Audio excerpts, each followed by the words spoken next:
একটি সেতুর অভাবে আজও পিছিয়ে কানাইঘাট। পূর্বে ভারতের সীমান্ত, মাঝখানে সুরমা নদী। প্রতিদিন এই নদী পার হয়েই চলতে হয় কানাইঘাটের হাজারো মানুষকে। একটি নৌকা মিস করলেই অন্তত 10 মিনিট অপেক্ষা।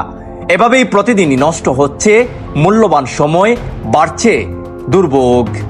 স্বাধীনতার পূর্বকাল থেকে সুরমা নদীর অপর একটি সেতুর দাবি জানিয়ে আসছেন এ অঞ্চলের মানুষ। সংসদে আলোচনা হয়েছে, আশ্বাস এসেছে, প্রস্তাবও উঠেছে, কিন্তু বাস্তবায়ন আজও হয়নি। বাংলাদেশের একের পর এক এলাকায় উন্নয়নের ছোঁয়া পৌঁছালেও কানাইঘাটের মানুষ এখনো জীবনের ঝুঁকি নিয়ে ইঞ্জিন চালিত নৌকায় সুরমা নদী পারাপার করতে বাধ্য হন।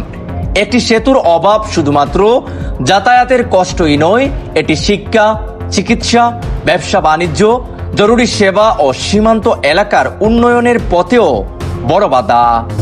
সুরমা নদীর অপর একটি সেতু কানাইঘাটবাসীর কোনো বিলাসিতা নয়, এটি তাদের ন্যায্য অধিকার। প্রশ্ন একটাই, আর কত বছর অপেক্ষা করবে কানাইঘাট?